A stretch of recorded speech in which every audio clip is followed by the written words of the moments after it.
നമസ്കാരം. ഇന്നത്തെ ക്ലാസ്സിൽ നമ്മൾ പഠിക്കുന്നത് ദേശീയ വിവരാവകാശ നിയമത്തെക്കുറിച്ചാണ്.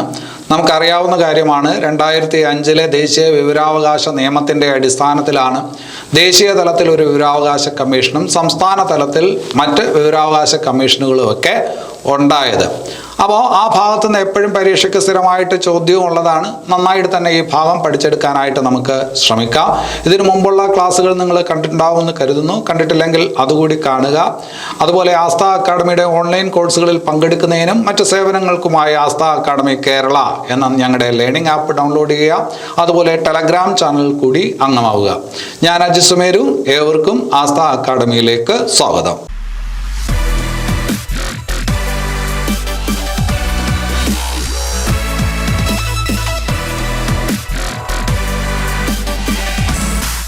മുൻപ് മൗലിക അവകാശങ്ങൾ പഠിച്ച സമയത്ത് നമ്മളൊരു ആർട്ടിക്കിൾ പരിചയപ്പെട്ടിരുന്നു.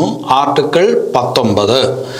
ആർട്ടിക്കിൾ 19 ഒരു വ്യക്തിയുടെ 6 സ്വാതന്ത്ര്യങ്ങളെ കുറിച്ച് പറയുന്നത്. അതിലെ ആദ്യത്തെ സ്വാതന്ത്ര്യമാണ് അഭിപ്രായ പ്രകടനത്തിനുള്ള സ്വാതന്ത്ര്യം, അല്ലെ?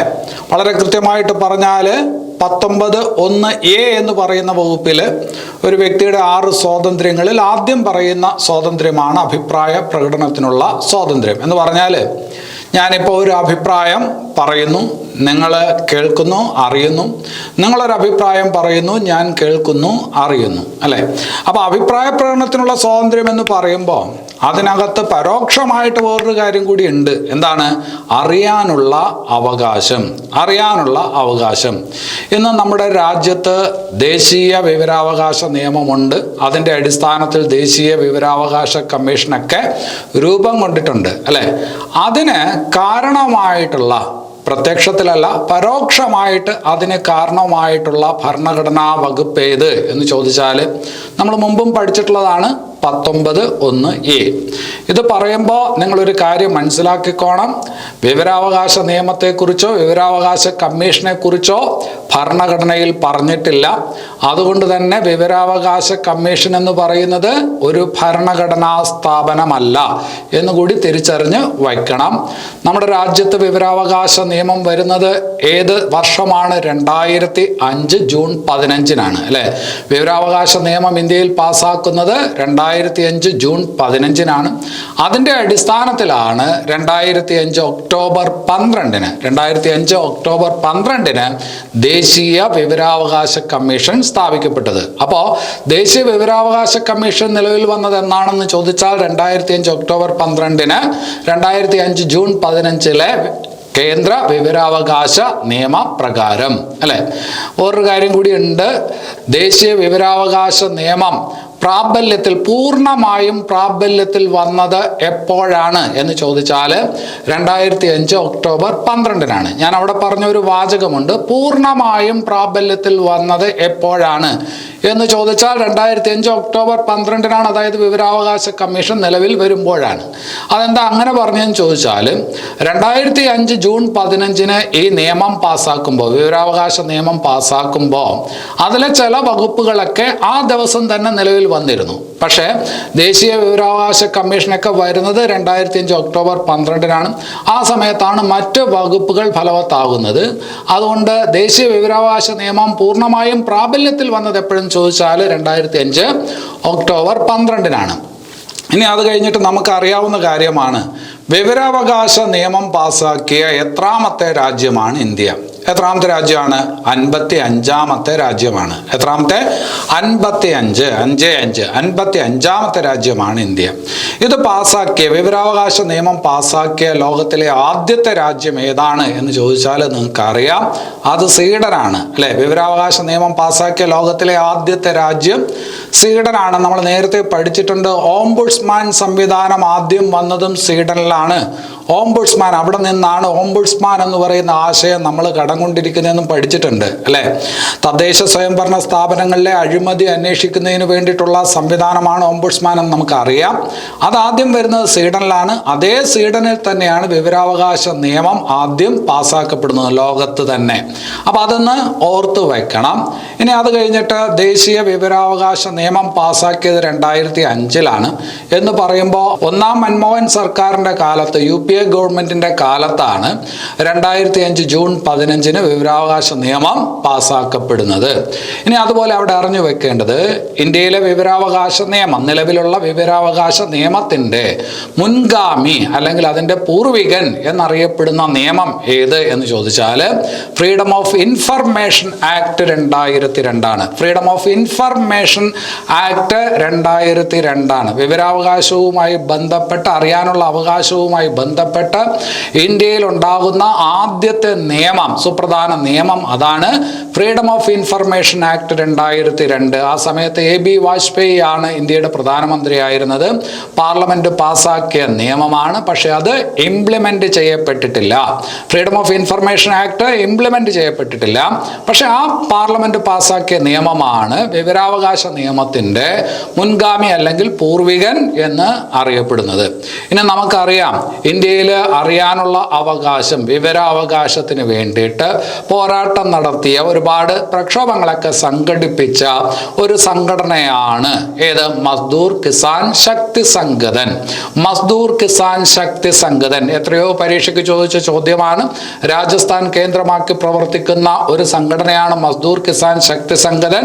ഇന്ത്യയിൽ ദേശീയ വിവരാവകാശ നിയമം രൂപീകരിക്കുന്നതിന് വേണ്ടിയിട്ടുള്ള പ്രഷർ കൂടുതൽ ചെലുത്തിയ ഒരു സംഘടനയാണ് മസ്ദൂർ കിസാൻ ശക്തി സംഘടൻ എന്ന് അറിയുക. അവരുടെ പ്രയത്ന ഫലമായിട്ടാണ് ഈ നിയമം നിലവിൽ വന്നതെന്ന് നമുക്ക് പറയാം. അതുമായി ബന്ധപ്പെട്ട ഒരു നേതാവുണ്ട്, അരുണ റോയ്. മസ്ദൂർ കിസാൻ ശക്തി സംഘടനയുടെ അറിയപ്പെടുന്ന ഒരു നേതാവാണ് അരുണ റോയ്. അപ്പോൾ ഇങ്ങനെയും ചോദ്യം ചോദിച്ചിട്ടുണ്ട്, ദേശീയ വിവരാവകാശ നിയമം രൂപം കൊള്ളുന്നതിന് കാരണമായ വനിത ആര് എന്ന് ചോദിച്ചിട്ടുണ്ട്. അത് മസ്ദൂർ കിസാൻ ശക്തി സംഘടനയുടെ പ്രവർത്തകയായിരുന്ന, നേതാവായിരുന്ന വനിതയാണ് അരുണ റോയ്. ഇനി അത് കഴിഞ്ഞിട്ട് നമുക്കറിയാവുന്ന കാര്യമാണ്, വിവരാവകാശ നിയമം നടപ്പിലാക്കിയ ആദ്യ ഇന്ത്യൻ സംസ്ഥാനം ഏതാണ്? വിവരാവകാശ നിയമം നടപ്പിലാക്കിയ ആദ്യ ഇന്ത്യൻ സംസ്ഥാനം ഏതാണ്? അത് തമിഴ്നാടാണ്. ഏതാണ്? തമിഴ്നാടാണ്. അത് ഓർത്തു വയ്ക്കുക.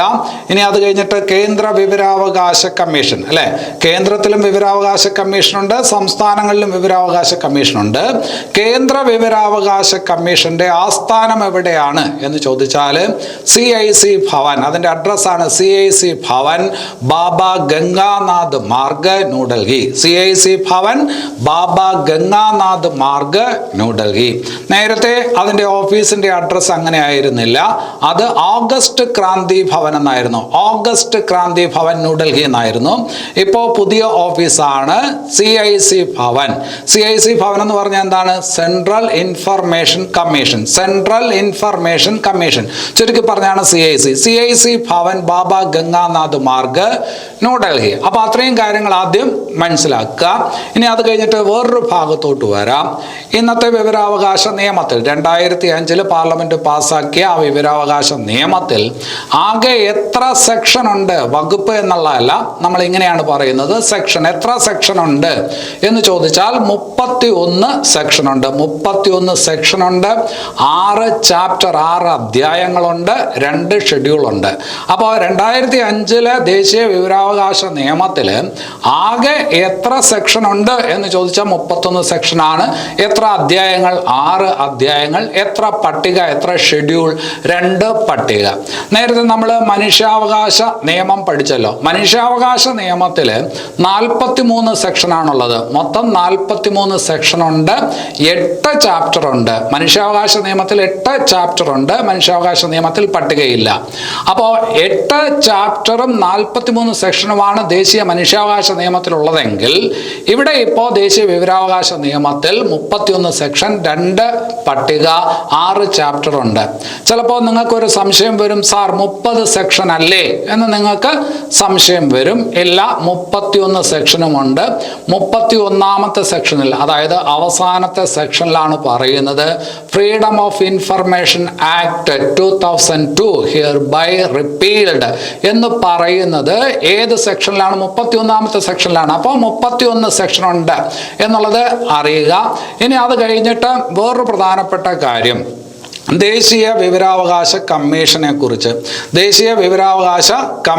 കുറിച്ച് പ്രതിപാദിക്കുന്ന സെക്ഷൻ അല്ലെ. വിവരാവകാശ നിയമത്തിന്റെ അടിസ്ഥാനത്തിലാണ് ദേശീയ സംസ്ഥാന വിവരാവകാശ കമ്മീഷനുകൾ രൂപീകരിക്കപ്പെട്ടത്. അതിൽ ദേശീയ വിവരാവകാശ കമ്മീഷനെ കുറിച്ച് പറയുന്ന സെക്ഷൻ ഏത് മുതൽ ഏതുവരെ സെക്ഷൻ എന്ന് ചോദിച്ചാൽ 12 മുതൽ 14 വരെയുള്ള സെക്ഷനിൽ 12, 13, 14 വരെയുള്ള സെക്ഷനിലാണ് സെൻട്രൽ ഇൻഫർമേഷൻ കമ്മീഷനെ കുറിച്ച് പ്രതിപാദിക്കുന്നത്. അവിടെ പറയുന്നു, അതിൻ്റെ കോമ്പോസിഷൻ, അതിൻ്റെ ഘടന പറയുന്നു.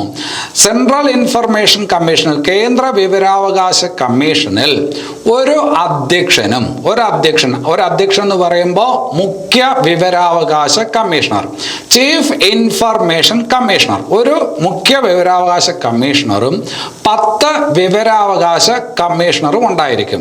ഒരു ചീഫ് ഇൻഫർമേഷൻ കമ്മീഷണറും 10 വിവരാവകാശ കമ്മീഷണർ പരമാവധി ഉണ്ടായിരിക്കും. അപ്പം എത്രയും പേരുണ്ടാവണമെന്നില്ല, എന്തായാലും ഒരു മുഖ്യ വിവരാവകാശ കമ്മീഷണറും പരമാവധി 10 എന്തുണ്ടായിരിക്കും, വിവരാവകാശ കമ്മീഷണർമാരും ഉണ്ടായിരിക്കും എന്നുള്ളതാണ്. അപ്പോൾ ഈ 10 പേരെ നമ്മൾ പറയുന്നത് വിവരാവകാശ കമ്മീഷണർ എന്ന് തന്നെയാണ്.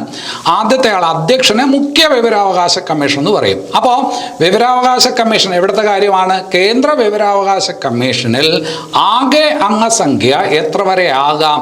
മുഖ്യ വിവരാവകാശ കമ്മീഷണറെ കൂടെ കൂട്ടി പരമാവധി എത്ര വരെ ആകാം? 11 വരെ ആകാം. പരമാവധി 11. മുഖ്യ വിവരാവകാശ കമ്മീഷനും കൂടെ കൂട്ടി പരമാവധി 11. അദ്ദേഹത്തെ ഒഴിച്ച് ബാക്കി 10 വിവരാവകാശ കമ്മീഷണർമാർ. മനസ്സിലായല്ലോ? ശരി, ഇനി അത് കഴിഞ്ഞിട്ട് വിവരാവകാശ കമ്മീഷൻ ഏത് മന്ത്രാലയത്തിന് കീഴിലാണ്? വിവരാവകാശ കമ്മീഷൻ സ്വതന്ത്ര ചുമതലയുള്ള ഒരു സ്റ്റാറ്റ്യൂട്ടറി ആയിട്ടുള്ള ബോഡിയാണ്. സ്റ്റാറ്റ്യൂട്ടറി എന്ന് പറഞ്ഞാൽ പാർലമെന്റ് നിയമത്തിന്റെ അടിസ്ഥാനത്തിൽ വന്നിട്ടുള്ളതും സ്വതന്ത്രമായിട്ട് പ്രവർത്തിക്കുന്നതുമായിട്ടുള്ള ഒരു ബോഡിയാണ്. സംഗതിയൊക്കെ ശരിയാണ്. പക്ഷെ അത് ഏത് മന്ത്രാലയത്തിന് കീഴിലാണ് എന്ന് ചോദിച്ചാൽ department of personal and training മന്ത്രാലയത്തിന് കീഴിലാണ് വിവരാവകാശ കമ്മീഷൻ വരുന്നത്. അതേസമയം മനുഷ്യാവകാശ കമ്മീഷൻ വരുന്നത് ആഭ്യന്തര മന്ത്രാലയത്തിന് കീഴിലാണ്. ഹോം മിനിസ്റ്റർക്ക് കീഴിലാണ് എപ്പോഴും എന്ത് വരുന്നത്? മനുഷ്യാവകാശ കമ്മീഷൻ വരുന്നത്. വിവരാവകാശ കമ്മീഷൻ വരുന്നത് department of personal and training എന്ന മന്ത്രാലയത്തിന് കീഴിലാണ് എന്നുള്ള കാര്യം ഓർത്തു വയ്ക്കുക. ഇനി അത് കഴിഞ്ഞിട്ട് ഞാൻ പറഞ്ഞു, വിവരാവകാശ കമ്മീഷനിൽ ആകെ മുഖ്യ വിവരാവകാശ കമ്മീഷൻ ഉൾപ്പെടെ 11 അംഗങ്ങൾ വരെ ആകാം എന്ന് പറഞ്ഞു അല്ലെ. ഈ അംഗങ്ങളെ തിരഞ്ഞെടുക്കുന്നത് എങ്ങനെയാണ്? അതിനു വേണ്ടിയിട്ടൊരു സമിതിയുണ്ട്. അംഗങ്ങളെ തിരഞ്ഞെടുക്കാൻ വേണ്ടിയിട്ടൊരു സമിതി. ആ സമിതിയിൽ 3 അംഗങ്ങൾ ഉണ്ടായിരിക്കും. ആ സമിതിയുടെ അധ്യക്ഷൻ ആരാന്ന് ചോദിച്ചാൽ പ്രധാനമന്ത്രി ആയിരിക്കും. ആ സമിതിയുടെ അധ്യക്ഷൻ, വിവരാവകാശ കമ്മീഷൻ അംഗങ്ങളെ തിരഞ്ഞെടുക്കുന്ന സമിതിയിൽ 3 പേരുണ്ട്. അതിൻ്റെ അധ്യക്ഷൻ ആര് എന്ന് ചോദിച്ചാൽ പ്രധാനമന്ത്രി ആയിരിക്കും. പ്രധാനമന്ത്രിയെ കൂടാതെ പ്രധാനമന്ത്രി നിർദ്ദേശിക്കുന്ന ഒരു ക്യാബിനറ്റ് മന്ത്രി കൂടി ഉണ്ടായിരിക്കും. ആഭ്യന്തരമന്ത്രി എന്നല്ല, പ്രധാനമന്ത്രി നിർദ്ദേശിക്കുന്ന ഒരു ക്യാബിനറ്റ് മന്ത്രി കൂടി ഉണ്ടായിരിക്കും. പിന്നെ അത് കഴിഞ്ഞിട്ട് ലോക്സഭയിലെ പ്രതിപക്ഷ നേതാവും ഉണ്ടായിരിക്കും. നമ്മൾ നേരത്തെ മനുഷ്യാവകാശ കമ്മീഷൻ അംഗങ്ങളെ തിരഞ്ഞെടുക്കുന്ന സമിതിയിൽ 6 പേരുണ്ടായിരിക്കും എന്നാണ് പറഞ്ഞത്. വിവരാവകാശ കമ്മീഷന്റെ അംഗങ്ങളെ തിരഞ്ഞെടുക്കുമ്പോൾ അതിനകത്ത് 3 പേരാണുള്ളത്. ഒന്ന് അധ്യക്ഷൻ പ്രധാനമന്ത്രി, പിന്നെ പ്രധാനമന്ത്രി നിർദ്ദേശിക്കുന്ന ഒരു ക്യാബിനറ്റ് മന്ത്രി, പിന്നെ അത് കഴിഞ്ഞിട്ട് ലോക്സഭയിലെ പ്രതിപക്ഷ നേതാവ്. വേറൊരു കാര്യം കൂടി അവിടെ പറയുന്നുണ്ട്. ലോക്സഭയിൽ ഔദ്യോഗികമായിട്ട് പ്രതിപക്ഷ നേതാവ് ഇല്ല എങ്കിൽ, പ്രതിപക്ഷത്തുള്ള ഏറ്റവും വലിയ പാർട്ടിയുടെ നേതാവായിരിക്കും ഇതിനകത്ത് ഈ സമിതിയിൽ അംഗമായിട്ട് വരിക എന്നുകൂടി പറയുന്നുണ്ട്. അത് ഓർത്തു വയ്ക്കുക. പ്രസ്താവന രീതിയിലുള്ള ചോദ്യങ്ങളിലൊക്കെ ഇത് വരുമ്പോൾ ഒന്ന് കുഴഞ്ഞു പോകും. അതുകൊണ്ട് അങ്ങനെ പറഞ്ഞതാണ്. ഇനി അത് കഴിഞ്ഞിട്ട് വേറൊരു കാര്യം കൂടി മനസ്സിലാക്കി വെക്കണം. ലോക്സഭയിലോ രാജ്യസഭയിലോ MP-മാർക്ക്, അതായത് പാർലമെന്റിലെ MP-മാർക്കോ നിയമസഭയിലെ MLA-മാർക്കോ വിവരാവകാശ കമ്മീഷനിലെ അംഗമാകാൻ കഴിയില്ല. ലോക്സഭയിലെയോ രാജ്യസഭയിലെയോ, അതായത് പാർലമെന്റിലെ MP-മാർക്കോ നിയമസഭയിലെ MLA-മാർക്കോ വിവരാവകാശ കമ്മീഷനിലെ അംഗമാകാൻ സാധിക്കും. സാധിക്കുകയില്ല. ഇനി വിവരാവകാശ കമ്മീഷൻ അംഗമാകുന്നതിനുള്ള യോഗ്യത എന്താണ്? നല്ല നിയമപരിജ്ഞാനം ഉണ്ടായിരിക്കണം, ശാസ്ത്ര രംഗത്ത് പരിജ്ഞാനമുള്ള ആളായിരിക്കണം, അതുപോലെ തന്നെ സാമൂഹിക രംഗത്ത് പരിജ്ഞാനമുള്ള ആളായിരിക്കണം, അല്ലെങ്കിൽ ഭരണതലത്തിൽ പരിചയമുള്ള ആളായിരിക്കണം, ഭരണതലത്തിൽ പ്രവർത്തിച്ച ആളായിരിക്കണം. അങ്ങനെയുള്ള ആൾക്കാർക്ക് വിവരാവകാശ കമ്മീഷനിലെ അംഗങ്ങളാകാം. അപ്പൊ അതാണ് അതിൻ്റെ യോഗ്യത. ഇനി അത് കഴിഞ്ഞിട്ട് വിവരാവകാശ കമ്മീഷൻ അംഗങ്ങളെ നിയമിക്കുന്നത് ആരാണ്? വിവരാവകാശ കമ്മീഷൻ അംഗങ്ങളെ നിയമിക്കുന്ന ആരാണെന്ന് ചോദിച്ചാൽ നമുക്കറിയാം, ഈ പറഞ്ഞ സമിതിയുടെ നിർദ്ദേശപ്രകാരം, ആ 3 അംഗ സമിതിയുടെ നിർദ്ദേശപ്രകാരം രാഷ്ട്രപതിയാണ് എന്ത് ചെയ്യുന്നത്? വിവരാവകാശ കമ്മീഷനിൽ അംഗങ്ങളെ നിയമിക്കുന്നത്. അപ്പോൾ അപ്പോയിന്റിംഗ് അതോറിറ്റി ആരാണെന്ന് ചോദിച്ചാൽ വിവരാവകാശ കമ്മീഷൻ അംഗങ്ങളുടെ കാര്യത്തിൽ അത് രാഷ്ട്രപതിയാണ്. രാഷ്ട്രപതിക്ക് മുമ്പിലാണ് വിവരാവകാശ കമ്മീഷൻ അംഗങ്ങൾ സത്യപ്രതിജ്ഞ ചെയ്യുന്നത്. ഇനി അവരുടെ കാലാവധി എത്രയാണെന്ന് ചോദിച്ചാൽ വിവരാവകാശ കമ്മീഷൻ അംഗങ്ങളുടെ കാലാവധി അതിലൊരു ചെറിയ മാറ്റമുണ്ട്. നേരത്തെ അത് 5 വർഷം 65 വയസ്സ് ഏതാണോ ആദ്യം അതുവരെ എന്നായിരുന്നു. അതായത് 2019 വിവരാവകാശ നിയമത്തിൽ ഒരു ഭേദഗതി വന്നു. വളരെ പ്രധാനപ്പെട്ട ഒരു ഭേദഗതിയാണ്. അതുപോലെ തന്നെ ഒരുപാട് വിവാദവുമായ ഒരു ഭേദഗതിയാണ്. അപ്പോൾ ഏറ്റവും ഒടുവിൽ വിവരാവകാശ നിയമത്തിൽ ഭേദഗതി ഉണ്ടായത് 2019 ആ 2019 ഭേദഗതി പ്രകാരം വിവരാവകാശ കമ്മീഷൻ അംഗങ്ങളുടെ കാലാവധി 3 വർഷമായിട്ട് കുറച്ചു. 3 വർഷമായി കുറച്ചു. നേരത്തെ 5 ആയിരുന്നു, 3 വർഷമായിട്ട് കുറച്ചു. ഇപ്പോൾ കാലാവധി എന്ന് പറയുന്നത് 65 വയസ്സ് അല്ലെങ്കിൽ 3 വർഷം ഏതാണോ ആദ്യം അതുവരെ. 65 വയസ്സ് അല്ലെങ്കിൽ 3 വർഷം ഏതാണോ ആദ്യം അതുവരെയാണ് കേന്ദ്ര വിവരാവകാശ കമ്മീഷൻ അംഗങ്ങളുടെ കാലാവധി എന്നുള്ളത് ഓർത്തു വയ്ക്കുക. വേറൊരു കാര്യം കൂടി പ്രധാനപ്പെട്ടത് ഓർത്തു വയ്ക്കേണ്ടത്, ഈ പറഞ്ഞ വിവരാവകാശ കമ്മീഷൻ അംഗങ്ങൾ വീണ്ടും തൽസ്ഥാനത്തേക്ക് തിരഞ്ഞെടുക്കപ്പെടാൻ യോഗ്യരല്ല.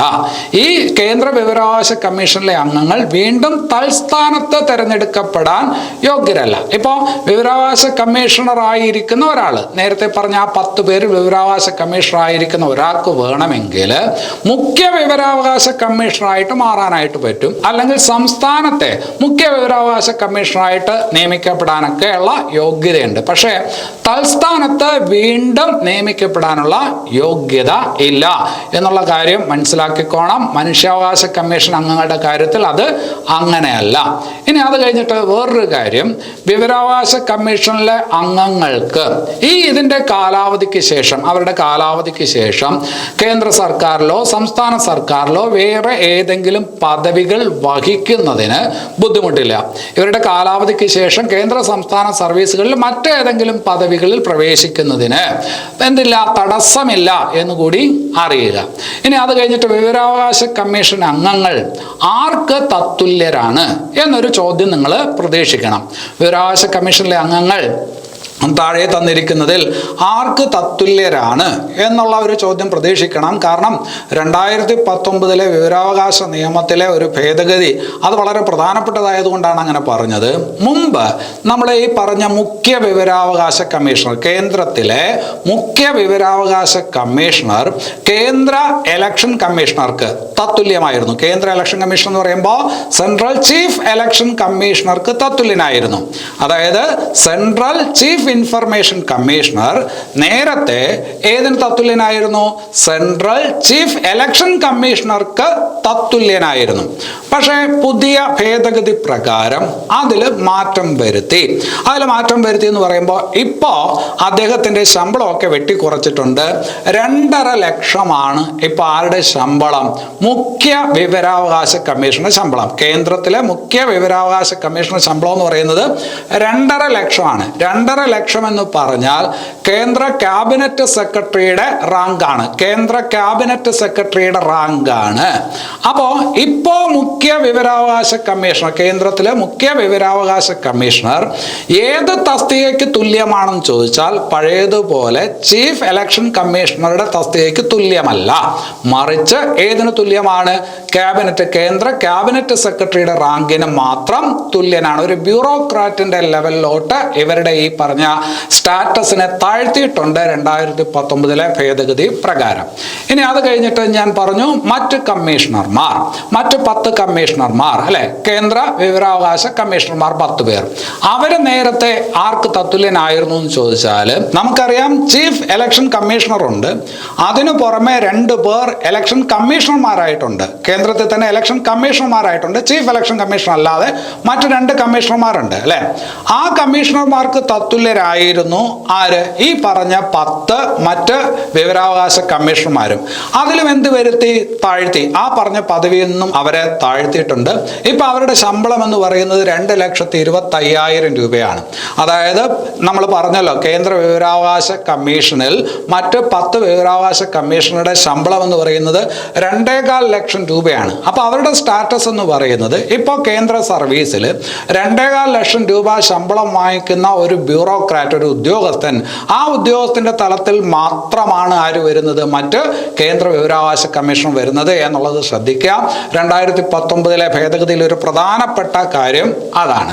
ഇനി നമ്മൾ നേരത്തെ പറഞ്ഞു, കേന്ദ്ര വിവരാവകാശ കമ്മീഷൻ എന്ന് പറയുന്നത് ഒരു ഭരണഘടനാ സ്ഥാപനമല്ല, പാർലമെന്റിന്റെ നിയമപ്രകാരം വന്നതാണ്. അപ്പൊ നമ്മൾ പറയും അതൊരു സ്റ്റാറ്റ്യൂട്ടറി സ്ഥാപനമാണെന്ന് പറയും, സ്റ്റാറ്റ്യൂട്ടറി ബോഡിയാണെന്ന് പറയും. അപ്പോൾ കേന്ദ്ര വിവരാവകാശ കമ്മീഷൻ ഒരു സ്റ്റാറ്റ്യൂട്ടറി ബോഡിയാണ്, പാർലമെന്റ് നിയമത്തിന്റെ അടിസ്ഥാനത്തിൽ സ്ഥാപിക്കപ്പെട്ടതാണ്. അതുപോലെ തന്നെ നമ്മൾ പറയും അതൊരു കോസി ജുഡീഷ്യൽ ബോഡിയാണ്. മനുഷ്യാവകാശ കമ്മീഷന്റെ കാര്യത്തിൽ നമ്മൾ അങ്ങനെ പറഞ്ഞിരുന്നു, ഒരു കോസി ജുഡീഷ്യൽ ബോഡിയാണ് എന്ന് പറഞ്ഞാൽ ആവശ്യമുള്ള സമയത്ത് കക്ഷികളെ വിളിച്ചു വരുത്താനും ചോദ്യം ചെയ്യാനും മൊഴിയെടുക്കാനും ഒക്കെയുള്ള അധികാരം ആർക്കുണ്ട്? കേന്ദ്ര വിവരാവകാശ കമ്മീഷനുണ്ട്. നമ്മൾ നേരത്തെ മനുഷ്യാവകാശ കമ്മീഷന്റെ കാര്യത്തിൽ പഠിച്ച ഒരു കാര്യമുണ്ട്, അന്വേഷിക്കുമ്പോൾ അതിനൊരു സിവിൽ കോർട്ടിന്റെ അധികാരങ്ങൾ ഉണ്ടായിരിക്കും. എന്തെങ്കിലും കാര്യത്തിൽ അന്വേഷണം നടത്തുമ്പോൾ അതിനൊരു സിവിൽ കോർട്ടിന്റെ അധികാരം ഉണ്ടായിരിക്കും എന്ന് പറഞ്ഞു അല്ലെ. അതുപോലെ എന്തെങ്കിലും കാര്യത്തിന്മേൽ അന്വേഷണം നടത്തുമ്പോൾ കേന്ദ്ര വിവരാവകാശ കമ്മീഷനും ഒരു സിവിൽ കോർട്ടിന്റെ അധികാരങ്ങളുണ്ട്. അതുകൊണ്ട് തന്നെ നമുക്ക് പറയാം അതൊരു കോസി ജുഡീഷ്യൽ ബോഡിയാണെന്ന് പറയാം. അപ്പോൾ കേന്ദ്ര വിവരാവകാശ കമ്മീഷൻ ഒരു സ്റ്റാറ്റ്യൂട്ടറി ബോഡിയാണ്, അതൊരു കോസി ജുഡീഷ്യൽ ബോഡി കൂടി ആണ് എന്നുള്ള കാര്യം അവിടെ ഓർത്ത് വയ്ക്കുക. ഇനി അത് കഴിഞ്ഞിട്ട് വിവരാവകാശ കമ്മീഷൻ അംഗങ്ങളെ നീക്കം ചെയ്യുന്നത് ആര്? വിവരാവകാശ കമ്മീഷൻ അംഗങ്ങളെ നീക്കം ചെയ്യുന്നത് ആരെന്ന് ചോദിച്ചാൽ ആരാണ്? അത് പ്രസിഡന്റ് ആണ്. വിവരാവകാശ കമ്മീഷൻ അംഗങ്ങളെ നിയമിക്കുന്നതും പ്രസിഡന്റ് ആണ്, നീക്കം ചെയ്യുന്നതും പ്രസിഡന്റ് ആണ്.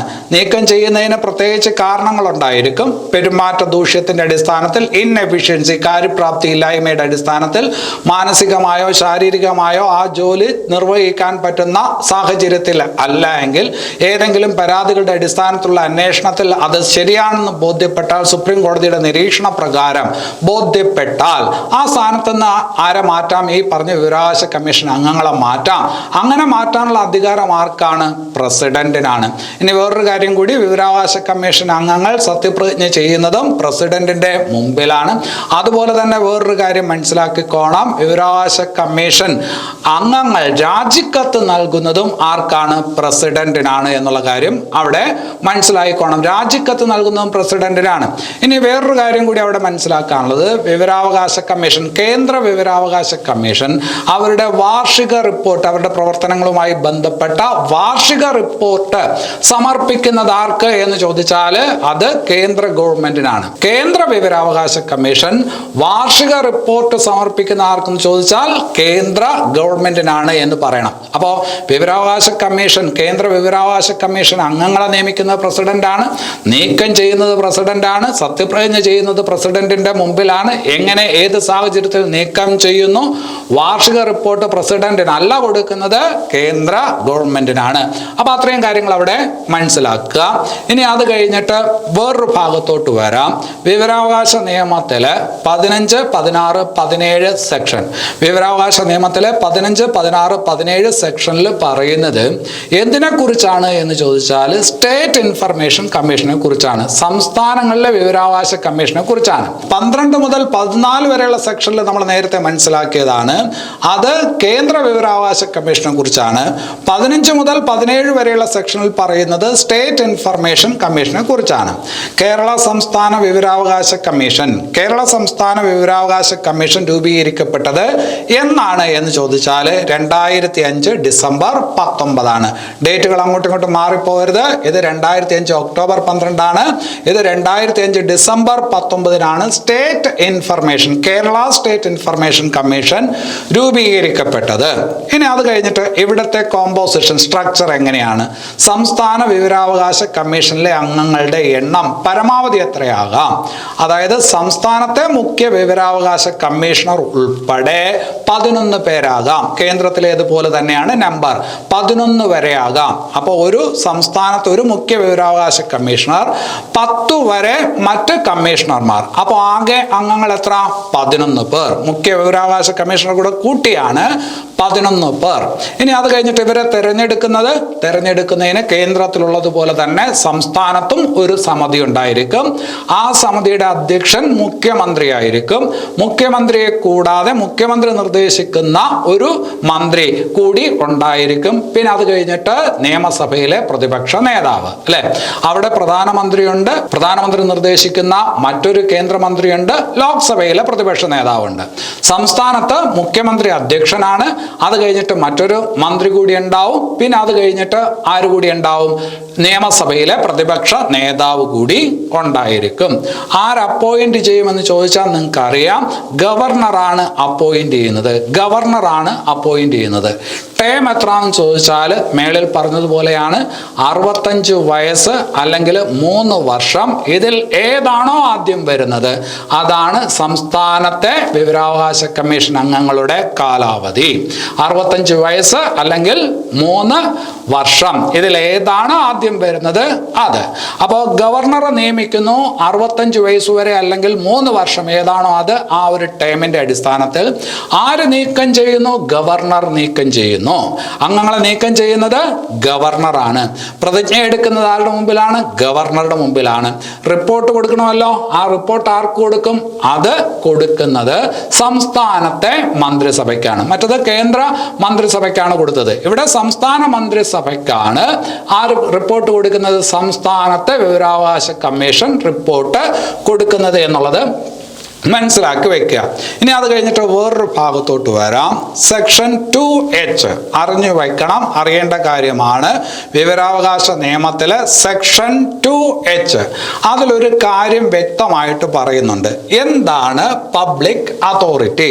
വിവരാവകാശ നിയമം എന്ന് പറയാൻ നമുക്കറിയാം, ഗവൺമെന്റുമായി ബന്ധപ്പെട്ടിരിക്കുന്ന പൊതുസ്ഥാപനങ്ങൾ, ആ പൊതുസ്ഥാപനങ്ങൾ സുതാര്യമായിട്ട് പ്രവർത്തിക്കണം. അപ്പൊ അവിടെയുള്ള കാര്യങ്ങൾ അറിയാനുള്ള അവകാശം നമുക്കുണ്ട്, അല്ലെ? അപ്പൊ അവിടെ പബ്ലിക് അതോറിറ്റി എന്ന് പറയുന്നതിന്റെ ഒരു നിർവചനം പറയുന്നു. ഏതില്? Section 2H.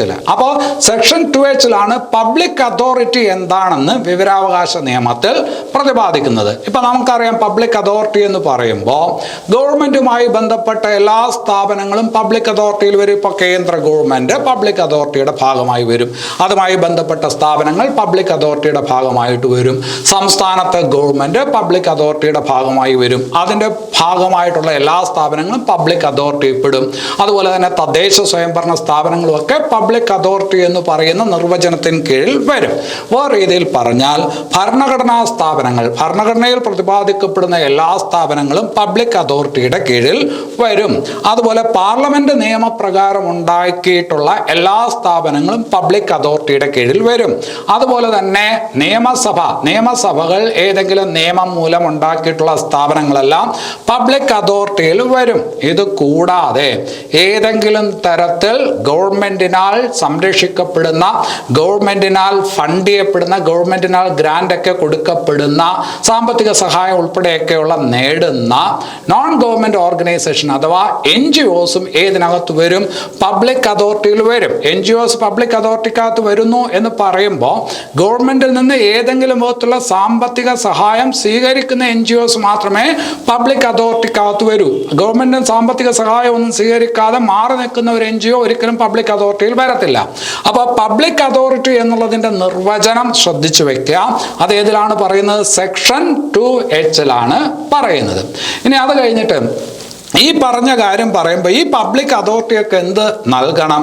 ഒരു പൗരൻ ഇവിടെയുമായി ബന്ധപ്പെട്ട് എന്തെങ്കിലും കാര്യങ്ങൾ അന്വേഷിച്ച് ചെന്നാൽ, അല്ലെങ്കിൽ അവിടുത്തെ കാര്യങ്ങൾ അറിയാൻ വേണ്ടിയിട്ട് വിവരാവകാശ നിയമപ്രകാരം അപേക്ഷ കൊടുത്താൽ ഈ പറഞ്ഞ കാര്യങ്ങളെല്ലാം അവരെന്ത് ചെയ്യണം? ആ വിവരം ഇയാൾക്ക് കൈമാറാൻ ബാധ്യസ്ഥരാണ്. അതാണ് വിവരാവകാശ നിയമം. പക്ഷേ എല്ലാ സ്ഥലത്തു നിന്നും നിങ്ങൾക്ക് വിവരം കിട്ടത്തില്ല. അതിൽ നിന്ന് ഒഴിവാക്കിയിരിക്കുന്ന ചില കാര്യങ്ങളുണ്ട്. വിവരാവകാശ നിയമപ്രകാരം പബ്ലിക് ഓഫീസ് ഓഫീസുമായി ബന്ധപ്പെട്ട വിവരങ്ങളെല്ലാം നിങ്ങൾക്ക് കിട്ടും. പക്ഷേ ചിലത് നിങ്ങൾക്ക് കിട്ടത്തില്ല. ഏതുമായി ബന്ധപ്പെട്ട കാര്യങ്ങൾ? രാജ്യസുരക്ഷ, രാജ്യത്തിൻ്റെ അഖണ്ഡത. രാജ്യരക്ഷ, രാജ്യത്തിൻ്റെ അഖണ്ഡത, ഇതുമായി ബന്ധപ്പെട്ടിരിക്കുന്ന വിവരങ്ങൾ ഒരാൾക്ക് നൽകാൻ സാധിക്കുകയില്ല. രാജ്യസുരക്ഷയുമായി ബന്ധപ്പെട്ടിരിക്കുന്ന അല്ലെങ്കിൽ രാജ്യത്തിൻ്റെ അഖണ്ഡതയെ ഏതെങ്കിലും തരത്തിൽ ബാധിച്ചേക്കാവുന്ന വിധത്തിലുള്ള വിവരങ്ങൾ നിങ്ങൾക്ക് ഏത് വഴി ലഭിക്കില്ല? വിവരാവകാശ നിയമപ്രകാരം ലഭിക്കില്ല. അത് പറയുന്നത് വിവരാവകാശ നിയമത്തിലെ സെക്ഷൻ 8(1) വിവരാവകാശ നിയമത്തിലെ സെക്ഷൻ 8(1) പറയുന്നു, രാജ്യരക്ഷ, രാജ്യത്തിൻ്റെ അഖണ്ഡത, അതുമായി ബന്ധപ്പെട്ട വിവരങ്ങൾ വിവരാവകാശ നിയമത്തിന് കീഴിൽ വരത്തില്ല എന്ന് വ്യക്തമായിട്ട് പറയുന്നുണ്ട്. ഇനി വേറൊരു സ്ഥലത്ത് പറയുന്നു, രാജ്യസുരക്ഷയുമായി ബന്ധപ്പെട്ടുള്ള ഏജൻസികളുടെ അല്ലെങ്കിൽ സംഘടനകളുടെ വിവരങ്ങളും നിങ്ങൾക്ക് ഏത് വഴി ലഭിക്കില്ല? വിവരാവകാശ നിയമപ്രകാരം ലഭിക്കില്ല. രാജ്യസുരക്ഷയുമായി ബന്ധപ്പെട്ട് പ്രവർത്തിക്കുന്ന ഏജൻസികൾ, ഉദാഹരണത്തിന് CRPF, Indo Tibetan border police, അതുപോലെ ബോർഡർ സെക്യൂരിറ്റി ഫോഴ്സ്, അതുപോലെ IB, RA, ഇങ്ങനെ ഈ പറഞ്ഞ 18 ഓർഗനൈസേഷന്റെ കാര്യം വിവരാവകാശ നിയമത്തിൽ ഒരു ഷെഡ്യൂളിൽ പറഞ്ഞിട്ടുണ്ട്. ആ ഷെഡ്യൂളിൽ പറഞ്ഞിരിക്കുന്ന ആ 18 ഓർഗനൈസേഷനുമായി ബന്ധപ്പെട്ട കാര്യങ്ങൾ വിവരാവകാശ നിയമത്തിലൂടെ ലഭിക്കില്ല. പക്ഷേ ഈ സംഘടനകളുമായി ബന്ധപ്പെട്ട അഴിമതി ആരോപണം ഇങ്ങനെയുള്ള കാര്യങ്ങളാണ് എങ്കിൽ നമുക്ക് വിവരാവകാശ നിയമപ്രകാരം മറുപടി ലഭിക്കും. പക്ഷെ അതിൻ്റെ മറ്റു പ്രവർത്തനങ്ങൾ, അതിൻ്റെ രഹസ്യ സ്വഭാവമുള്ള കാര്യങ്ങളൊന്നും നിങ്ങൾക്ക് ചോദിച്ചാൽ ലഭിക്കില്ല. പക്ഷേ ആ സംഘടനകളുടെ എല്ലാം, ഈ പറഞ്ഞ 18 സംഘടനകളുടെയും അഴിമതിയുമായി ബന്ധപ്പെട്ട കാര്യങ്ങൾ നിങ്ങൾക്ക് അന്വേഷിച്ചറിയാൻ അവകാശമുണ്ടായിരിക്കും. എന്തായാലും 2005 വിവരാവകാശ നിയമത്തിൻ്റെ പ്രധാന ഉദ്ദേശം എന്താണ്? ഈ രാജ്യത്തുള്ള അഴിമതി പരമാവധി കുറച്ചു കൊണ്ടുവരിക, അതിനകത്ത് ജനങ്ങളുടെ ഒരു കണ്ണ് കൊണ്ടുവരിക എന്നുള്ളതാണ് ഏതുകൊണ്ട് ഉദ്ദേശിച്ചത്? 2005 വിവരാവകാശ നിയമം കൊണ്ട് ഉദ്ദേശിച്ചത്. അപ്പോൾ അഴിമതിയുമായി ബന്ധപ്പെട്ട കാര്യം ഈ പറഞ്ഞ സംഘടനയുടെ കാര്യത്തിലാണെങ്കിലും അന്വേഷിച്ചാൽ, വിവരം നിങ്ങൾ അപേക്ഷിച്ചാൽ എന്ത് ചെയ്യും? വിവരം നിങ്ങൾക്ക് ലഭിക്കും. ഇവിടെ മനസ്സിലാക്കേണ്ടത്, ഈ പറഞ്ഞ കാര്യം പറയുന്ന സെക്ഷൻ 24 ഈ സംഘടനകളുടെ കാര്യത്തിൽ വിവരം ലഭ്യമാക്കില്ല എന്ന് പറയുന്ന സെക്ഷൻ 24 പൊതുവെ പറഞ്ഞതാണ്. രാജ്യരക്ഷാ അഖണ്ഡത ഇവയുമായി ബന്ധപ്പെട്ട കാര്യങ്ങൾ വിവരാവകാശ നിയമത്തിൽ നിന്ന് ഒഴിവാക്കിയിട്ടുണ്ടെന്ന് പറഞ്ഞാണ് സെക്ഷൻ 8(1). ഇനി അത് കഴിഞ്ഞിട്ട് ഞാൻ നേരത്തെ പറഞ്ഞായിരുന്നു, എന്താണ്? വിവരാവകാശ നിയമത്തിൽ 2 ഷെഡ്യൂൾ ഉണ്ടെന്ന്, അല്ലേ? 2 ഷെഡ്യൂൾ ഉണ്ടെന്ന്. അതിൽ രണ്ടാമത്തെ ഷെഡ്യൂളിലാണ് ഞാൻ ഈ പറഞ്ഞ 18 ഓർഗനൈസേഷൻ ഏതൊക്കെയാണെന്ന് പറയുന്നത്. 18 ഓർഗനൈസേഷൻ, IB, RA പോലുള്ള 18 ഓർഗനൈസേഷൻ ഏതൊക്കെയെന്ന് പറയുന്നത് ഷെഡ്യൂള് 2 എന്നുള്ള കാര്യം കൂടി ഓർത്ത് വയ്ക്കുക. ഇനി അത് കഴിഞ്ഞിട്ട് വിവരാവകാശവുമായി ബന്ധപ്പെട്ട്, നിയമവുമായി ബന്ധപ്പെട്ട വളരെ പ്രധാനപ്പെട്ട 2 ഉദ്യോഗസ്ഥരാണ്, സർക്കാർ ഉദ്യോഗസ്ഥരാണ്. ഒന്ന് പബ്ലിക് ഇൻഫർമേഷൻ ഓഫീസർ, വേറൊന്ന് അസിസ്റ്റന്റ് പബ്ലിക് ഇൻഫർമേഷൻ ഓഫീസർ, അല്ലേ? അപ്പോൾ വിവരാവകാശ കമ്മീഷൻ എന്ന് പറയുമ്പോൾ 2 രീതിയിലാണ്: കേന്ദ്ര വിവരാവകാശ കമ്മീഷൻ, സംസ്ഥാന വിവരാവകാശ കമ്മീഷൻ. ഇപ്പോൾ കേന്ദ്ര വിവരാവകാശ കമ്മീഷനുമായി ബന്ധപ്പെട്ടാണ് കേന്ദ്ര സർക്കാർ ഓഫീസുകളെല്ലാം വരുന്നത്. സംസ്ഥാന വിവരാവകാശ കമ്മീഷനുമായി ബന്ധപ്പെട്ടാണ് സംസ്ഥാനത്തെ സർക്കാർ ഓഫീസുകളെല്ലാം വരുന്നത്, അല്ലേ? അപ്പോൾ ഇവിടെയൊക്കെ പ്രത്യേകം എന്തുണ്ടാവും? പബ്ലിക് ഇൻഫർമേഷൻ ഓഫീസർമാരും ഉണ്ടാവും. ഇപ്പോൾ കേന്ദ്ര സർക്കാർ ഓഫീസിൽ ഒരു പബ്ലിക് ഇൻഫർമേഷൻ ഓഫീസർ ഉണ്ടാവും, അതുപോലെ അസിസ്റ്റന്റ് പബ്ലിക് ഇൻഫർമേഷൻ ഓഫീസർ ഉണ്ടാവും, അതുപോലെ തന്നെ സംസ്ഥാന സർക്കാർ സ്ഥാപനങ്ങളിലും ഒരു പബ്ലിക് ഇൻഫർമേഷൻ ഓഫീസർ, അതുപോലെ തന്നെ അസിസ്റ്റന്റ് പബ്ലിക് ഇൻഫർമേഷൻ ഓഫീസർ ഉണ്ടായിരിക്കും. ഇവിടെ നിങ്ങൾ മനസ്സിലാക്കേണ്ടത്, പബ്ലിക് ഇൻഫർമേഷൻ ഓഫീസർ എന്ന് പറയുന്നത് ഒരു പ്രത്യേക തസ്തികയല്ല, ഒരു ഓഫീസിലെ ഒരു ഉദ്യോഗസ്ഥനായിരിക്കും. ആ ഉദ്യോഗസ്ഥന് കൊടുക്കുന്ന അധിക ചുമതലയാണ് ഏത്? പബ്ലിക് ഇൻഫർമേഷൻ ഓഫീസർ എന്ന് പറയുന്ന ചുമതല. ഒരു സർക്കാർ ഓഫീസിലെ ഒരു ഉദ്യോഗസ്ഥനായിരിക്കും, അദ്ദേഹത്തിന് ഈ കാര്യം കൂടി അങ്ങ് കൊടുത്തേക്കും, അല്ലാതെ അതൊരു പ്രത്യേക തസ്തികയല്ല. അപ്പോൾ public information officer, assistant public information officer, ഇവിടെ നിങ്ങൾ മനസ്സിലാക്കേണ്ട വേറൊരു പ്രധാനപ്പെട്ട കാര്യം, വിവരാവകാശ നിയമപ്രകാരം 2005 വിവരാവകാശ നിയമപ്രകാരം വിവരാവകാശ കമ്മീഷനെയും അതുപോലെ തന്നെ എന്താണ് പൗരനെയും തമ്മിൽ ബന്ധിപ്പിക്കുന്ന ഏറ്റവും സുപ്രധാന ഓഫീസർ ആരാണ് എന്ന് ചോദിച്ചാൽ പബ്ലിക് ഇൻഫർമേഷൻ ഓഫീസറാണ്. ഈ പബ്ലിക് ഇൻഫർമേഷൻ ഓഫീസർക്കാണ് നമ്മൾ എന്ത് ചെയ്യുന്നത്? അപേക്ഷ കൊണ്ടുവന്ന് കൊടുക്കുന്നത്. ഇന്ന വിവരം അറിയണം എന്ന് പറഞ്ഞ് അപേക്ഷ കൊടുക്കുന്നത് അത് സ്വീകരിക്കുന്ന ഉദ്യോഗസ്ഥനാണ് ആര്? Public information officer. ഇനി അത് കഴിഞ്ഞിട്ട് അസിസ്റ്റന്റ് പബ്ലിക് ഇൻഫർമേഷൻ ഓഫീസർ. ആരാണ് assistant public information officer? Public information ഓഫീസറുടെ അസാന്നിധ്യത്തിൽ നമ്മുടെ അപേക്ഷകൾ സ്വീകരിക്കുന്നതിന് അധികാരമുള്ള ഉദ്യോഗസ്ഥനാണ് അസിസ്റ്റന്റ് പബ്ലിക് ഇൻഫർമേഷൻ ഓഫീസർ, അല്ലെ? പബ്ലിക് ഇൻഫർമേഷൻ ഓഫീസറുടെ അഭാവത്തിൽ നമ്മുടെ അപേക്ഷകൾ സ്വീകരിക്കുന്നതിനുള്ള ഉദ്യോഗസ്ഥനാണ് അസിസ്റ്റന്റ് പബ്ലിക് ഇൻഫർമേഷൻ ഓഫീസർ. ഇനി അത് കഴിഞ്ഞിട്ട് നമ്മളൊരു വിവരത്തിനായിട്ട് ഒരു സർക്കാർ ഓഫീസിൽ അപേക്ഷ കൊടുത്താൽ, വിവരാവകാശ നിയമപ്രകാരം അപേക്ഷ കൊടുത്താൽ അപേക്ഷാ ഫീസ് ഉണ്ട്. ആ അപേക്ഷാ ഫീസ് എന്ന് പറയുന്നത് എത്ര രൂപയാണ്? 10 രൂപയാണ്. ഇനി അത് കഴിഞ്ഞിട്ട് എല്ലാവർക്കും കൊടുക്കണോ? വേണ്ട. BPL വിഭാഗക്കാർക്ക്, BPL വിഭാഗക്കാരെന്ന് പറയുമ്പോൾ ദാരിദ്ര്യരേഖ താഴെയുള്ള വിഭാഗക്കാർക്ക് അപേക്ഷാ ഫീസ് ഇല്ല. ഒരു കാര്യം അവിടെ ശ്രദ്ധിച്ചോണം, പട്ടികജാതി പട്ടികവർഗ വിഭാഗത്തിൽപ്പെടുന്നവർക്ക് അല്ലെങ്കിൽ വിമുക്ത ഭടന്മാർക്ക് അല്ലെങ്കിൽ സീനിയർ സിറ്റിസൺ എന്നിങ്ങനെയൊന്നും അല്ല കൊടുത്തിരിക്കുന്നത്. BPL വിഭാഗക്കാർക്ക് വിവരാവകാശ നിയമവുമായി ബന്ധപ്പെട്ട അപേക്ഷ കൊടുക്കുമ്പോൾ എന്ത് കൊടുക്കേണ്ട കാര്യമില്ല? അപേക്ഷാ ഫീസ് കൊടുക്കേണ്ട കാര്യമില്ല. അവരെ അതിൽ നിന്ന് ഒഴിവാക്കിയിട്ടുണ്ട്. ഇനി അത് കഴിഞ്ഞിട്ട് വേറൊരു ഭാഗത്തോട്ട് വരാം. നമ്മൾ വിവരാവകാശ നിയമപ്രകാരം ഒരു അപേക്ഷ കൊടുക്കുന്നു, ഒരു ഓഫീസിൽ ഒരു അപേക്ഷ കൊടുക്കുന്നു, അല്ലേ? അപേക്ഷ കൊടുക്കുന്നത് ആർക്കാണ്? പബ്ലിക് ഇൻഫർമേഷൻ ഓഫീസർക്കാണ് നമ്മൾ അപേക്ഷ കൊടുക്കുന്നത്. പബ്ലിക് ഇൻഫർമേഷൻ ഓഫീസർക്ക് അപേക്ഷ കൊടുത്താൽ നമുക്ക് മറുപടി ലഭിക്കണമല്ലോ. എത്ര ദിവസത്തിനകത്ത് മറുപടി ലഭിക്കണം? 30 ദിവസത്തിനകത്ത് മറുപടി ലഭിക്കണം. ആർക്ക് കൊടുക്കുമ്പോഴാണ്? പബ്ലിക് ഇൻഫർമേഷൻ ഓഫീസർക്ക് അപേക്ഷ കൊടുക്കുമ്പോൾ, അല്ലെ? ഇനി അത് കഴിഞ്ഞിട്ട് പബ്ലിക് ഇൻഫർമേഷൻ ഓഫീസറുടെ അഭാവത്തിൽ അസിസ്റ്റന്റ് പബ്ലിക് ഇൻഫർമേഷൻ ഓഫീസർക്ക് അപേക്ഷ കൊടുത്താലോ? അങ്ങനെയാണെങ്കിൽ നമുക്ക് മറുപടി ലഭിക്കേണ്ടത് 35 ദിവസത്തിനകത്താണ്, അല്ലെ? അപ്പോൾ വിവരാവകാശ പ്രകാരം നമ്മൾ അപേക്ഷ കൊടുത്താൽ 30 ദിവസത്തിനകത്ത് മറുപടി കിട്ടുന്ന സാഹചര്യമുണ്ട്, 35 ദിവസത്തിനകത്ത് മറുപടി കിട്ടുന്ന സാഹചര്യമുണ്ട്. അത് പബ്ലിക് ഇൻഫർമേഷൻ ഓഫീസർക്കാണ് കൊടുത്തതെങ്കിൽ 30 ദിവസം, അസിസ്റ്റന്റ് പബ്ലിക് ഇൻഫർമേഷൻ ഓഫീസർക്കാണ് കൊടുത്തതെങ്കിൽ 35 ദിവസം. ഇനി വേറെ ഒരു കാര്യം കൂടിയുണ്ട്.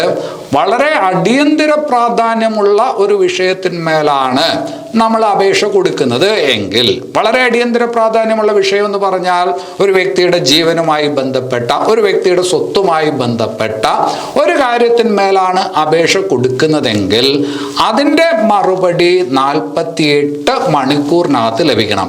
അതിൻ്റെ മറുപടി 48 മണിക്കൂറിനകത്ത് ലഭിക്കണം. അപ്പോൾ ഒരു കാര്യം അവിടെ നമ്മൾ മനസ്സിലാക്കുന്നു. എന്താണ്? വിവരാവകാശ നിയമത്തിൽ ഒരു അപേക്ഷ കിട്ടിയാൽ എത്ര സമയത്തിനകത്ത് മറുപടി കൊടുക്കണം എന്നുള്ളതിനെ കുറിച്ചും കൃത്യമായിട്ട് പറയുന്നുണ്ട്. അത് പറയുന്നത് ഏത് സെക്ഷനിലാണെന്ന് കൂടി പഠിച്ചു വെക്കാൻ ശ്രമിച്ചോ. അത് സെക്ഷൻ 7-ലാണ്. സെക്ഷൻ 7-ലാണ് എത്ര സമയത്തിനകത്ത് മറുപടി നൽകണം എന്നുള്ളതിനെ കുറിച്ച് പറയുന്നത്. ഇനി അത് കഴിഞ്ഞിട്ട് വേറൊരു ഭാഗത്തോട്ട് വരാം. നമ്മൾ അപേക്ഷ കൊടുത്തു, അല്ലെ? അപ്പൊ അതിനൊരു സമയം പറഞ്ഞിട്ടുണ്ടല്ലോ. ആ സമയത്തിനകത്ത് നമുക്ക് മറുപടി കിട്ടണം. പക്ഷേ മറുപടി താമസിച്ചു. അതായത് അതുമായി ബന്ധപ്പെട്ട ഉദ്യോഗസ്ഥൻ നമുക്ക് മറുപടി തന്നത് ആ പറഞ്ഞ സമയത്തിനും അപ്പുറം സമയം എടുത്തിട്ടാണ്. അങ്ങനെയാണെങ്കിൽ ആ ഉദ്യോഗസ്ഥനിൽ നിന്ന് പിഴ ഈടാക്കാൻ വിവരാവകാശ നിയമത്തിൽ പറയുന്നുണ്ട്. പിഴ ഈടാക്കാം. സെക്ഷൻ 20-ൽ പറയുന്നത് ഒരു ഉദ്യോഗസ്ഥൻ മറുപടി നൽകുന്നതിന് കാലതാമസം വരുത്തിയാൽ ആ ഉദ്യോഗസ്ഥനിൽ നിന്ന് ഒരു ദിവസം താമസിച്ചാൽ 250 രൂപ എന്ത് ചെയ്യാം? പിഴ ഈടാക്കാം. ഒരു ദിവസത്തെ താമസമാണ് വരുന്നതെങ്കിൽ 250 രൂപ ഈടാക്കാം, പിഴയായി ഈടാക്കാം. അപ്പൊ അത് 10 ദിവസം താമസിച്ചാൽ, 15 ദിവസം താമസിച്ചാൽ അതിനനുസരിച്ച് എന്ത് ചെയ്യും? പിഴ ഈടാക്കാം. പക്ഷെ പരമാവധി ഈടാക്കാൻ പറ്റുന്ന പിഴ, ഒരു ഉദ്യോഗസ്ഥനിൽ നിന്ന് ഈടാക്കാൻ പറ്റുന്ന തുക എത്രയാണെന്നും പറഞ്ഞിട്ടുണ്ട്. അത് 25,000 രൂപയാണ്. അപ്പോൾ ഒരു ഉദ്യോഗസ്ഥനിൽ നിന്ന് പരമാവധി ഈടാക്കാൻ കഴിയുന്ന പിഴ എത്രയാണെന്നും പറഞ്ഞിട്ടുണ്ട്? 25,000 രൂപയാണ്. ഇത് പരീക്ഷയ്ക്ക് ചോദിച്ചിട്ടുണ്ട്. അപ്പോൾ വിവരാവകാശവുമായി ബന്ധപ്പെട്ട് പിഴ ഈടാക്കാം. ഏറ്റവും കുറഞ്ഞ പിഴ എത്രയാണ്? അത് ഒരു ദിവസം താമസിച്ചാൽ 250 രൂപ. പരമാവധി പിഴ എത്രയാണ്? അത് 25,000 രൂപയാണ്. ഇത് പറയുന്നത് ഏത് സെക്ഷനിലാണ്? ഈ പിഴയെ കുറിച്ച് പറയുന്നത് സെക്ഷൻ 20-ലാണ്. ഇനി അത് കഴിഞ്ഞിട്ട് വേറൊരു ഭാഗത്തോട്ട് വരാം. നമ്മൾ അപേക്ഷ കൊടുത്തു, ഒരു ഓഫീസിൽ അപേക്ഷ കൊടുത്തു. നമുക്ക് കൃത്യസമയത്തിനകത്ത് തന്നെ മറുപടി ലഭിച്ചു. പക്ഷെ മറുപടിയിൽ നമ്മൾ തൃപ്തനല്ല, മറുപടി ഇൻകംപ്ലീറ്റ് ആണ്, അപൂർണമാണ്. അങ്ങനെയാണെങ്കിൽ എന്ത് ചെയ്യും? നമുക്ക് അപ്പീൽ പോകാനായിട്ട് പറ്റും. കൃത്യമായ മറുപടിക്ക് വേണ്ടിയിട്ട് അപ്പീൽ പോകാനായിട്ട് പറ്റും. അപ്പോൾ നമ്മൾ ആദ്യം അപ്പീൽ പോകുന്നു. ആ അപ്പീലിന് നമുക്ക് ഫസ്റ്റ് അപ്പീൽ എന്ന് പറയാം. അപ്പീലിന് നമുക്ക് ഫസ്റ്റ് അപ്പീൽ, ആദ്യം അപ്പീൽ കൊടുക്കുന്നു. അതനുസരിച്ച് ഒരു മറുപടി കിട്ടി. പക്ഷെ ഇപ്പോൾ കിട്ടിയ മറുപടിയിൽ നമ്മൾ തൃപ്തനല്ല. അങ്ങനെയാണെങ്കിൽ ഒരു ചാൻസ് കൂടിയുണ്ട്, സെക്കൻഡ് അപ്പീലിന് പോകാം. സെക്കൻഡ് അപ്പീലിന് പോകാം. സെക്കൻഡ് അപ്പീൽ നമ്മൾ പോകുന്നത് എവിടെയാണ്? വിവരാവകാശ കമ്മീഷന് മുമ്പിൽ തന്നെയാണ് പോകുന്നത്. സെക്കൻഡ് അപ്പീൽ പോകുന്നത് വിവരാവകാശ കമ്മീഷന് മുമ്പിൽ തന്നെയാണ്. ആദ്യത്തെ അപ്പീൽ പോയത് വിവരാവകാശ കമ്മീഷന് മുമ്പിലല്ല. ആദ്യത്തെ അപ്പീൽ പോയത് പബ്ലിക് ഇൻഫർമേഷൻ ഓഫീസറാണ് നമുക്ക് മറുപടി തന്നത്. അതിന്മേലുള്ള ഫസ്റ്റ് അപ്പീൽ നമ്മൾ കൊടുക്കുന്നത് ആ പറഞ്ഞ ഉദ്യോഗസ്ഥന് മുകളിലുള്ള ഒരു ഉദ്യോഗസ്ഥനായിരിക്കും. അതേ ഓഫീസിൽ തന്നെ ആയിരിക്കാം, മുകളിലുള്ള ഒരു ഉദ്യോഗസ്ഥന് ആയിരിക്കും നമ്മൾ കൊടുക്കുന്നത്. പക്ഷേ രണ്ടാമത്തെ അപ്പീൽ അത് കൊടുക്കുന്നത് വിവരാവകാശ കമ്മീഷന് തന്നെയാണ്. ആ അപ്പീലിന്മേൽ ഒരു മറുപടി ലഭിക്കും. അത് അന്തിമമായിട്ടുള്ള മറുപടി ആയിരിക്കും എന്നുകൂടി മനസ്സിലാക്കി വെക്കുക. അപ്പൊ അവിടെ മനസ്സിലാക്കേണ്ട പ്രധാനപ്പെട്ട കാര്യം, മറുപടിയിന്മേൽ അപ്പീൽ അധികാരം പൗരന് ഉണ്ട്. അതിലൊരു 2 ടയർ അപ്പീൽ സംവിധാനമാണ് പറയുന്നത്. വിവരാവകാശ നിയമത്തില് ഒരു 2 ടയർ, അതായത് ദ്വിതലത്തിലുള്ള ഒരു അപ്പീൽ സംവിധാനത്തെ കുറിച്ച് പറയുന്നു. അത് 2 സെക്ഷനിലായിട്ടാണ് പറയുന്നത്. ഒന്നാം അപ്പീലിനെ കുറിച്ച് പറയുന്നത് 19(1) എന്ന് പറയുന്ന സെക്ഷനിലാണ്. അതുപോലെ രണ്ടാം അപ്പീലിനെ കുറിച്ച് പറയുന്നത് 19(3) എന്ന് പറയുന്ന സെക്ഷനിലാണ്. അവിടെ നമ്മൾ മനസ്സിലാക്കേണ്ടത്, നമ്മൾ ഒന്നാമത്തെ അപ്പീൽ എന്ത് ചെയ്തു? പോകുന്നു അല്ലെ. ഒന്നാമത്തെ അപ്പീൽ പോകേണ്ടത് എപ്പോഴാണ്? 30 ദിവസത്തിനകത്ത് പോകണം. അതായത് നിങ്ങൾക്കൊരു മറുപടി കിട്ടിയല്ലോ, ആ മറുപടി കിട്ടിയപ്പോൾ തൃപ്തനല്ലല്ലോ, അതുകൊണ്ടാണല്ലോ ഒന്നാം അപ്പീലിന് പോകുന്നത്. അങ്ങനെയാണെങ്കിൽ നിങ്ങൾ 30 ദിവസത്തിനകത്ത് ഒന്നാം അപ്പീലിന് പോകണം. അതിന്മേലുള്ള മറുപടി നിങ്ങൾക്ക് എത്ര ദിവസത്തിനകത്ത് കിട്ടണം? 30 ദിവസത്തിനകത്ത് കിട്ടണം. അപ്പോൾ ഒന്നാം അപ്പീല് നിങ്ങൾ 30 ദിവസത്തിനകത്ത് മൂവ് ചെയ്യണം.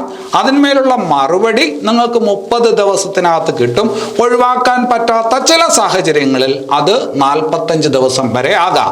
30 എന്ന് പറയുന്നത് 45 ദിവസം വരെ ആകാം. അതിനകത്ത് നിങ്ങൾക്ക് ഒന്നാം അപ്പീൽ പ്രകാരം മറുപടി ലഭിക്കണം. അതിൽ തൃപ്തനല്ലാതെ വന്നു, അപ്പോൾ സെക്കൻഡ് അപ്പീൽ പോയി അല്ലെ. സെക്കൻഡ് അപ്പീൽ പോകേണ്ടത് എത്ര ദിവസത്തിനകത്താണ്? ഈ ഒന്നാം അപ്പീൽ പ്രകാരം നിങ്ങൾക്ക് കിട്ടിയ മറുപടി തൃപ്തനല്ലെങ്കിൽ 90 ദിവസത്തിനകത്ത് നിങ്ങൾക്ക് സെക്കൻഡ് അപ്പീൽ പോകാം അല്ലെ. ഇവിടെ ഇപ്പോൾ ദിവസം കൂടുതലുണ്ട്, 90 ദിവസം. കാരണം എന്താണ്? ഇനി നിങ്ങൾ ഈ പറഞ്ഞ അപ്പീൽ കൊടുക്കേണ്ടത് ആർക്കാണ്? വിവരാവകാശ കമ്മീഷന് മുമ്പേ തന്നെയാണ് കൊടുക്കേണ്ടത്. ഏതെങ്കിലും ഓഫീസിലല്ല, വിവരാവകാശ കമ്മീഷന് മുമ്പിലാണ് ഇനി അപേക്ഷ കൊടുക്കേണ്ടത്. അപ്പൊ അത് 90 ദിവസമാണ്. അതിന്മേലൊരു മറുപടി ലഭിക്കും. ആ മറുപടിയാണ് അന്തിമമായിട്ടുള്ള മറുപടി എന്ന് മനസ്സിലാക്കി വയ്ക്കുക. ഇനി അത് കഴിഞ്ഞിട്ട് വേറൊരു ഭാഗത്തോട്ട് വരാം. ഇപ്പോൾ വിവരാവകാശ കമ്മീഷൻ നമുക്ക് നേരിട്ട് സമീപിക്കാനായിട്ട് പറ്റുമോ? എന്തെങ്കിലും കാരണവശാൽ വിവരാവകാശ കമ്മീഷൻ നേരിട്ട് അപേക്ഷയുമായിട്ട് പോകാൻ പറ്റുമോ എന്ന് ചോദിച്ചാൽ ചില സാഹചര്യങ്ങളിൽ പറ്റും. ഇപ്പോൾ നമ്മളൊരു ഓഫീസിൽ വിവരാവകാശ നിയമപ്രകാരം അപേക്ഷ കൊടുക്കണമെങ്കിൽ അവിടെ ഒരു ഓഫീസർ അത് വാങ്ങാനുണ്ടാവണം. പബ്ലിക് ഇൻഫർമേഷൻ ഓഫീസർ ഉണ്ടാവണം അല്ലെ. ചില ഓഫീസുകളിൽ പബ്ലിക് ഇൻഫർമേഷൻ ഓഫീസറോ അസിസ്റ്റന്റ് പബ്ലിക് ഇൻഫർമേഷൻ ഓഫീസറോ ഒന്നും ഉണ്ടാവത്തില്ല. അങ്ങനെ ഒരു സാഹചര്യത്തിലാണ് എങ്കിൽ നിങ്ങൾക്ക് വിവരാവകാശ കമ്മീഷൻ നേരിട്ട് എന്ത് ചെയ്യാം? അപേക്ഷ കൊടുക്കാം. അതാണ് ഒരു സാഹചര്യം. വേറൊരു സാഹചര്യം, നിങ്ങൾ അപേക്ഷ കൊടുത്തു കഴിഞ്ഞു, പക്ഷെ ശരിയായിട്ടുള്ള സമയത്തിനകത്ത് നിങ്ങൾക്ക് മറുപടി ലഭിച്ചില്ല എങ്കിൽ നിങ്ങൾക്ക് നേരിട്ട് വിവരാവകാശ കമ്മീഷനെ സമീപിക്കാം. അത് വേറൊരു സാഹചര്യം. ഇനി അത് കഴിഞ്ഞിട്ട് നിങ്ങൾക്ക് കിട്ടിയ വിവരം ഇൻകംപ്ലീറ്റ് ആണ്, അല്ലെങ്കിൽ തെറ്റിദ്ധാരണ പരത്തുന്നതാണ്, അങ്ങനെയാണെങ്കിലും നിങ്ങൾക്ക് എന്ത് ചെയ്യാം? വിവരാവകാശ കമ്മീഷനെ നേരിട്ട് സമീപിക്കാം. പിന്നെ അത് കഴിഞ്ഞിട്ട് അമിതമായിട്ടുള്ള ഫീസ് ചുമത്തുന്ന സാഹചര്യത്തിലും നിങ്ങൾക്ക് ആരെ സമീപിക്കാനായിട്ട് പറ്റും? വിവരാവകാശ കമ്മീഷനെ നേരിട്ട് സമീപിക്കാനായിട്ട് പറ്റും. അമിതമായിട്ടുള്ള ഫീസ്, ഇവിടെ ഒരു കാര്യം മനസ്സിലാക്കിയാൽ കൊള്ളാം.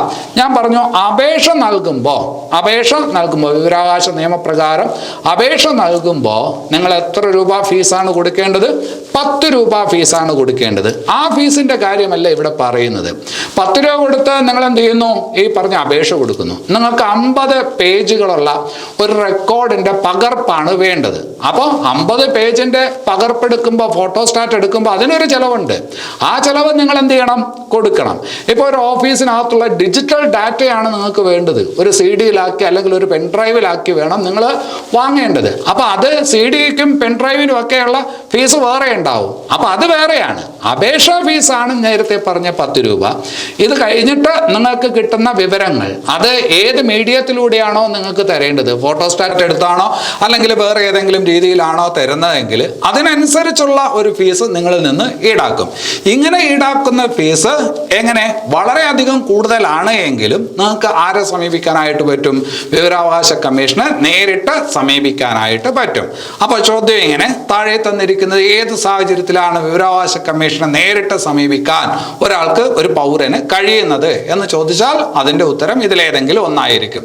ഇനി അത് കഴിഞ്ഞിട്ട് നമ്മൾ പറഞ്ഞു ദേശീയ വിവരാവകാശ കമ്മീഷൻ വരുന്നത് ഏത് കൊല്ലമാണ്? 2005 ഒക്ടോബർ 12-നാണ്. 2005 ഒക്ടോബർ 12-നാണ് ദേശീയ വിവരാവകാശ കമ്മീഷൻ വന്നത്, അല്ലേ? അപ്പോൾ ദേശീയ വിവരാവകാശ കമ്മീഷൻ അവിടുത്തെ മുഖ്യ വിവരാവകാശ കമ്മീഷണറായ ആദ്യ വ്യക്തി, ദേശീയ വിവരാവകാശ കമ്മീഷനിൽ മുഖ്യ വിവരാവകാശ കമ്മീഷണറായ ആദ്യത്തെ വ്യക്തി ആരാണ്? അതെല്ലാവർക്കും അറിയാവുന്നതാണ്. വജാഹത്ത് ഹബീബുള്ള. ആരാണ്? വജാഹത്ത് ഹബീബുള്ള, അല്ലെ? അതുപോലെ തന്നെ നിങ്ങൾക്ക് അറിയാവുന്ന കാര്യമാണ്, ഏറ്റവും കൂടുതൽ കാലം വിവരാവകാശ കമ്മീഷന്റെ മുഖ്യ വിവരാവകാശ കമ്മീഷണറായിരുന്ന ആള്, കേന്ദ്ര വിവരാവകാശ കമ്മീഷന്റെ മുഖ്യ വിവരാവകാശ കമ്മീഷണറായിരുന്ന ആളും ആര് തന്നെയാണ്? വജാഹത്ത് ഹബീബുള്ളയാണ്. അപ്പോൾ ഏറ്റവും കൂടുതൽ കാലം കേന്ദ്രത്തില് മുഖ്യ വിവരാവകാശ കമ്മീഷണറായിരുന്ന, ഏറ്റവും ആദ്യം കേന്ദ്രത്തിലെ മുഖ്യ വിവരാവകാശ കമ്മീഷണറായിരുന്ന വ്യക്തി ആരെന്ന് ചോദിച്ചാൽ അത് വജാഹത്ത് ഹബീബുള്ളയാണ്. എന്നാൽ കേന്ദ്ര മുഖ്യ വിവരാവകാശ കമ്മീഷണറാകുന്ന ആദ്യത്തെ വനിതയാര്? കേന്ദ്രത്തിലെ മുഖ്യ വിവരാവകാശ കമ്മീഷണറാകുന്ന ആദ്യ വനിതയാരെന്ന് ചോദിച്ചാൽ അത് ദീപക് സന്ധു ആണ്. 4ാമത്തെ വ്യക്തിയാണ് ദീപക് സന്ധു. മുഖ്യ വിവരാവകാശ കമ്മീഷണറാകുന്ന 4ാമത്തെ വ്യക്തിയാണ് ദീപക് സന്ധു. ദീപക് സന്ധുവിന് ശേഷം പിന്നീട് ഒരു വനിത വന്നു, സുഷമ സിംഗ്. 5ാമത്തെ വ്യക്തിയാണ്. എത്രാമത്തെ വ്യക്തി? 5ാമത്തെ വ്യക്തി. അപ്പോൾ ഇതുവരെയുള്ള കാര്യങ്ങൾ നോക്കുമ്പോൾ മുഖ്യ വിവരാവകാശ കമ്മീഷണർ ആയിരുന്നത്, കേന്ദ്രത്തിലെ മുഖ്യ വിവരാവകാശ കമ്മീഷണർ ആയിരുന്നത് 2 വനിതകൾ മാത്രമാണ്. ഒന്ന് ദീപക് സന്ധു, അത് കഴിഞ്ഞിട്ട് സുഷമ സിംഗ്. ഇനി അത് കഴിഞ്ഞിട്ട് ഇതുവരെ എത്ര പേർ കേന്ദ്ര മുഖ്യ വിവരാവകാശ കമ്മീഷണർ ആയിരുന്നിട്ടുണ്ട്? ഇപ്പോൾ നിലവിൽ ആരാണ് എന്നുള്ളതിനെ കുറിച്ച് നിങ്ങൾക്ക് അറിയാമോ? അതൊന്ന് നോക്കണം. നോക്കിയിട്ട് കമന്റ് ബോക്സിൽ ടൈപ്പ് ചെയ്യണം. ഇപ്പോഴത്തെ മുഖ്യ വിവരാവകാശ കമ്മീഷണർ ആരാണ്, എത്രാമത്തെ ആളാണ്, ഇതിനു മുമ്പ് ആരൊക്കെ ഇരുന്നിട്ടുണ്ട് എന്നുള്ള കാര്യമൊക്കെ ഒന്ന് മനസ്സിലാക്കാനായിട്ട് ശ്രമിക്കുക. ഇനി അത് കഴിഞ്ഞിട്ട് നമുക്കറിയാം സംസ്ഥാന വിവരാവകാശ കമ്മീഷൻ, അല്ലെ? അതായത് കേരള സംസ്ഥാന വിവരാവകാശ കമ്മീഷനിൽ മുഖ്യ വിവരാവകാശ കമ്മീഷണറായ ആദ്യത്തെ വ്യക്തി ആരാണ്?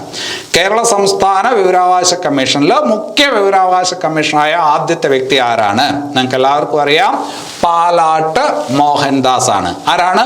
പാലാട്ട് മോഹൻദാസ് ആണ്.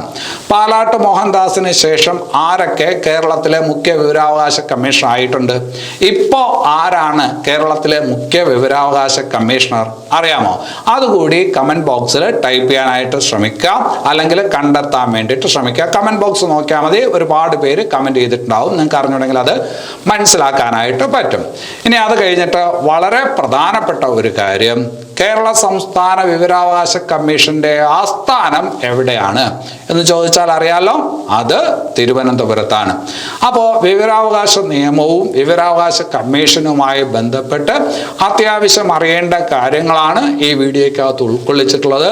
ഇതിൽ പറയാത്ത പല കാര്യങ്ങളും തീർച്ചയായിട്ടും ഉണ്ടാവും. ഇപ്പോഴത്തെ പരീക്ഷകളുടെ സ്വഭാവം നിങ്ങൾക്കറിയാം. കൂടുതൽ കാര്യങ്ങൾ കണ്ടെത്താൻ വേണ്ടിയിട്ട് ശ്രമിച്ചുകൊണ്ടിരിക്കുക, എന്നാലേ നമുക്ക് പരീക്ഷയ്ക്ക് നല്ല മാർക്കിലോട്ട് വരാനായിട്ട് കഴിയും. ഈ വീഡിയോ ഇവിടെ അവസാനിക്കുന്നു. എല്ലാവർക്കും നല്ലത് വരട്ടെ. നന്ദി.